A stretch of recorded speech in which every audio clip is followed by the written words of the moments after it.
Harka fuuni daawwattoota Shinnigaa Broadcasting Service oduu yeroo kanaan isinitti hima. Dursa hangafoota oduu. Pirezidaantii Ittaanaa Yuunivarsiitii Jimmaa kan turaniif waayillan isaanii 6 humna tika mootummaan hidhaman. Manni murtii olaanaa federaalaa Itoophiyaa himannaa paartii mormitootaaf murtii kenne. Biyyoonni G7 Itoophiyaan siyaasa hunda hammate mirkaneessuun hokkara hambisuu qabdii jedhan. Balaa baaburaa Taayiwaanitti mudateen yoo xiqqate namoonni 40 du'an. Kunneen hangafoota oduu turan kan oduu isinitti mu'an Oliifan Margaati. Amma oduu bal'inaan.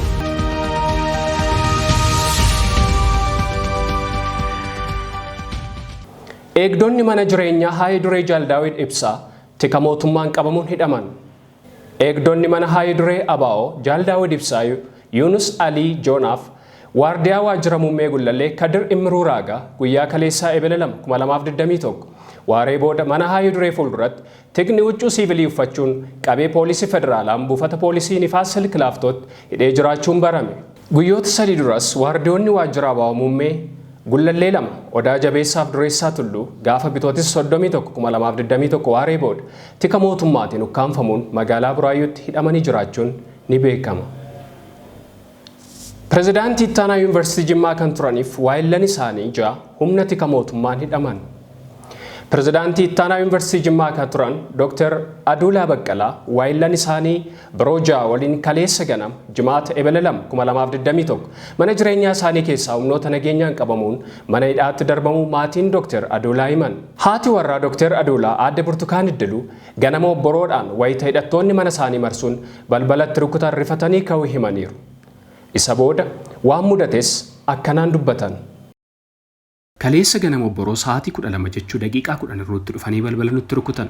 Abbaa warraa koo akka barbaadanii fi manas akka sakatta'uuf dhufan nutti himan. Maaliif jennee wayita gaafan meeshaa harkaa qabaachuudhaan shakkamtanii jirtuu nuun jedhan. Jalqaba poolisoonni Oromiyaa 2 akka gara mana isaanii dhufan kan himan aadde Burtukaan waraqaa seera qabeessa qabaachuu isaanii gaafachuu keenya irratti atakaaroon uumamee ture jedhan. Fuula keessanis waan hin beekneef waraqaa seera qabeessa mana murtii qabattanii dhuftanii maaliif hin sakattaatan jedheen gaafadhe. Waa'ee waraqaa seeraa qabatanii dhufuu irratti abbaa manaa koof poolisoota gidduutti walitti deddeebisuun tureera. Yeroo gaarii keessa hin jiru. Abbaan barbaade uffata poolisii uffatee nama saamuu danda'a. Kanaafuu waraqaan seera qabeessa ta'e dhiyaachuu qabaa jenne. Falmii yeroo dheeraa booda haga waraqaan mana murtii dhufutti ala turaa jedhamu kan himan aadde Burtukaan boodarra waraqaa malee humnaan sakattaanaa jedhan. Poolisoonni yeroo dheeraaf abbaa warraa koo wajjin ala mana keenya fuuldura erga ta'anii booda ka'inii deemnaa wayita jedhaniin uffatan uffadhaa jedheen hin danda'amuu jedhaniin isa boodaan immoo uffati rakkoo hin qabu asumatti uffatta siifan fidaa jedheen geesseef inni immoo asittiin uffadhuu jedhe achiin booda ol seenee balbaluma irratti akka uffatu eeyyamaniif jechuun uffatumallee osoo abbaan manaa isaaniin uffatiin fuudhanii deemuuf akka turan himan aadde Burtukaan. Erga uffatee fuula dhiqatee booda deemuuf wayitanni qophaa'u lakkiin deemnu mana sakattaana malee jedhaniin nutis waraqaa mana murtii irraa fidaa jenneetti cichine. Boodarra falmiin wayita hammaatu poolisoonni dabalamaa dhufan. Humni nageenyaa wayita dabalamaa deemuu fi namoonni kaanis qabamuu isaanii wayita arginu dubbiin cimaa deemaa jiraachuu barree waraqaa mana murtii fidanis dhiisanis hasakatta'an jennee murteessinee jedhan aadde Burtukaan. Isa booda bakka namoonni ollaa dhufanii taajjabanitti mana ol seenanii sakatta'anii kompiitaraaf dookimentii barnootaa garaagaraa ilaalanii filaashii tokko fudhatanii deemanii jedhan. Achitti sakattaana jedhanii fudhatanii deeman. Meeshaa biraa waan argatan hin qaban.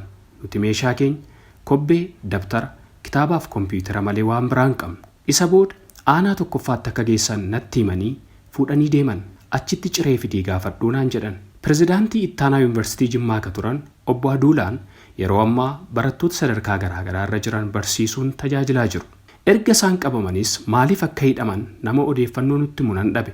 Abbaa langaa tokko argadhee wayitan gaafadhu waan beekan akka hin jirreef ajaja gubbaa dhufe ta'uu qofa natti himan jedhan aadde Burtukaan. Guyyaa guutuu mooraa keessa teessaa oolchanii galgalarra kutaa 100tti namoota hedduu galchan kan jedhan aadde Burtukaan weerara koronaa vaayirasii akka malee dabalaa jiruuf saaxilamoodha jechuu yaaddoo qaban ibsan. Dr. Aduulaa wajjin walumaa galatti barsiisonni 7 mooraa isaanii keessaa hidhamuu kan himan aadde Burtukaan Iddiluu namoonni kunneenis barsiisaa Fayyeeraa, barsiisaa Shamsaddiin, Profeesar Sultaan Suleemaan, barsiisaa Badhaasaa Farrajaa, barsiisaa Walduu fi Dr. Bilisummaa Mul'ataa jedhamu. Barsiisonni kun hunduu maaliif akka hidhaman wanti beekamee hin jiru. Dookter Aduulaa wajjin walumaa galatti barsiisonni torba mooraa isaanii keessaa hidhamuu kan himan Aadde Burtukaan Iddiluu namoonni kunneenis Barsiisaa Fayyeeraa, Barsiisaa Shamsaddin, Profeesar Sultaan Suleemaan, Barsiisaa Badhaasaa Farrajaa, Barsiisaa Walduuf Dookter Bilisummaa Mul'ataa jedhamu. Barsiisonni kun hunduu maaliif akka hidhaman wanti beekamee hin jiru. Manni murtii olaanaa federaalaa Itoophiyaa himannaa paartii mormitootaaf murtii kenne. Boordiin filannoo biyyaalessa Itoophiyaa akka lakkoofsa Itoophiyaa muddee 13 bara 2013 ture sakatta'iinsa mallattoo hundeessitootaa irratti taasiseera jedhee ka'umsa godhachuudhaan paartilee siyaasaa 26 haquusaa kan beeksisee ture. Paartilee haqaman kanneen keessaa muraasni komii isaanii mana murtii olaanaa federaalaatti dhiyeeffachuun murtee argachuu isaanii barameera. Gabaasa dabalataa Raamat Siraaj akka ittaanutti qindeeffatteetti. Paartilee haqaman kanneen keessaayis paartiin adda tokkummaa bilisummaa Oromoo ABO'n kan naannoo Oromiyaa keessatti dorgomuuf qophiirra turan ni argamu. Durataa adda tokkummaa bilisummaa Oromoo kan ta'an obbo Umar Muhammad akka jedhanitti mallattoo namoota 4,000 olii guunnee gaafa isaan jedhanitti dhiyeessineefii turre jedhan. Ergasii filmaata irratti hirmaachuuf qophoofnee osoo jirru dhaaba keessan haqnee jiranuun jedhan jechuun haala boordii filannoo biyyaalessa Itoophiyaatiin paartiin isaanii itti haqame himu. Boordii filannoo biyyaalessa Itoophiyaa gama isaatiin ibsa gama toora miidiyaa hawaasaa Feesbuukii irratti muddee 13 bara 2013 baaseen sakatta'iinsa suumuda mallattoo bu'uureessitoota paartichaa irratti taasiseen dhibbentaan 4 qofti sirrii ta'uu himee ture. Boordii filannoodhaan yaada keessan kan of duuba garagalaa ilaala jennus nuuf hin deebisne jedhan obbo Umar. Garagalcha nuuf kennaa jennaanis nuuf hin kennine. Ergasii xalayooma nuuf barreessaniin mana murtiitti gaafanne jedhan. Akkasumas durataa gamtaa dimokiraatawaa Oromoo kan ta'an obbo Sultaan Qaasim paartilee Oromoo kana waliin ta'uun himannaa dhiyeeffanne paartii 6 turre.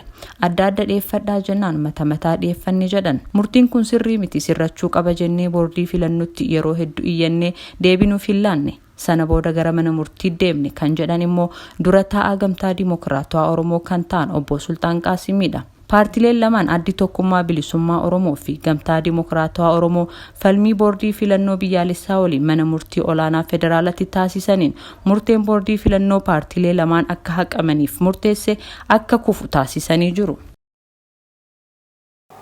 Biyyoonni G7 Itoophiyaan siyaasa hundaammate mirkaneessuun hokkara hambisuu qabdii jedhan.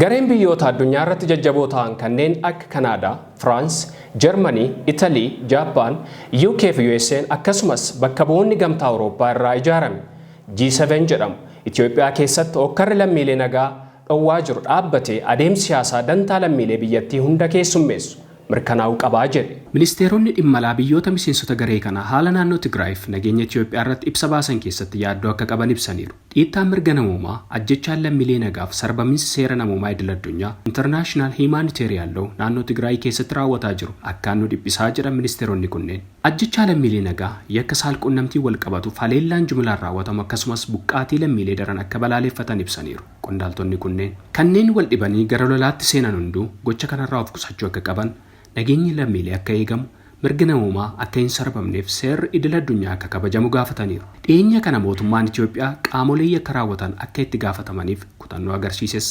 galateeffateera gareen kun. Garuu waadaan seename hatattamaan gara hojii qabatamaatti geeddaramuu qabaa jedhan. Koomishiniin mirga namoomaa Itoophiyaa jaarmiyaa mirga namoomaa UN OHCHR waliin ta'uun qorannoo walabaa geggeessuuf mootummaan Itoophiyaa tumsuuf waadaa seenuu akka hojii mishaatti ilaallaa jedhan gareen kun.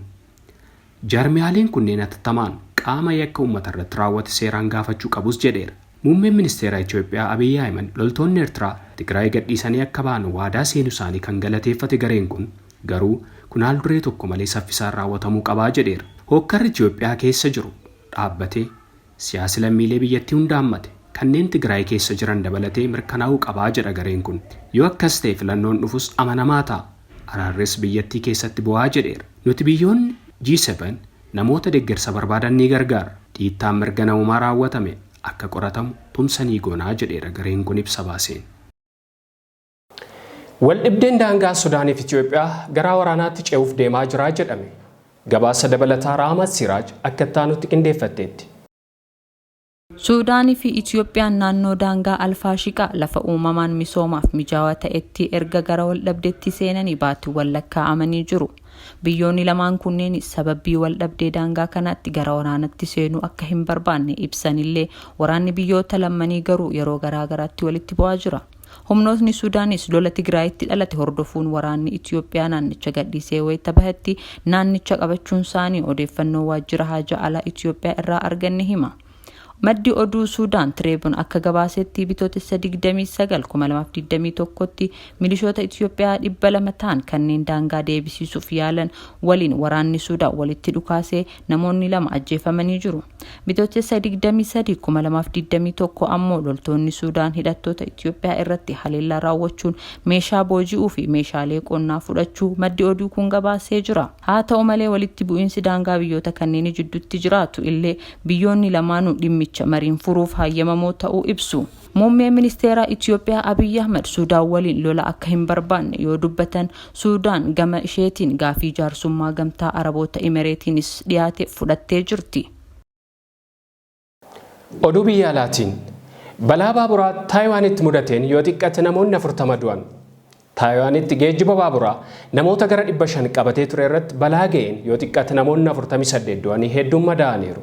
Balaan kun kan uumame baaburri kun konkolaataa daandii irraa kaatee hadiida baaburaa irra bu'e waliin afaan daandii lafa jalaa deemu irratti yommuu wal rukute ta'uu gabaafameera. Lubbu baraartonni daandii lafa jalaa keessatti baabura guddaa miidhamee jiru kana keessaa namoota lubbuun oolan barbaadaa turaniiru. Namoonni tokko tokko balaa kana jalaa ooluuf foddaa cabsanii baqataniiru. Baaburri kun ayyaana dhufaa jiruuf namoota fe'ee magaalaa guddittii Taayipee irraa gara magaalaa Taayitungitti imalaa ture. Baaburri kun guutee waan tureef namoonni hedduun keessa dhaabatanii ture jedhamee yaadama. Baaburri 498 kun geejjiba baaburaa saffisaa jedhaman keessaa tokko yoo ta'u, sa'aatii tokkotti kiiloomeetira 130 imaluu danda'a. Balaan jimaata uumame kun Taayiwaan keessatti balaa baaburaa isa hamaa waggoota hedduu booda uumameedha. Pireezidaant Tsai Ing-wen maatii namoota miidhamaniif jajjabina hawwuun qorannoon akka taasifamus ajaja kenniteetti. Kaapitaal Hiilitti qondaaltonni poolisii tokko ajjeefame.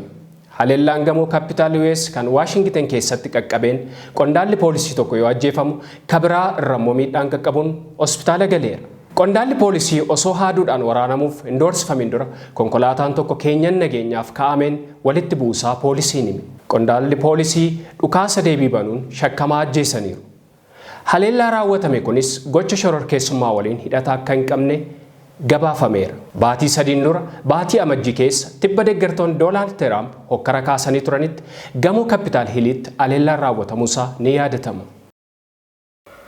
Daawwattoota keenya oduun har'aaf qabanne kan hagammaa turan qophiilee shinii Broadcasting hafan waliin turtii gaarii.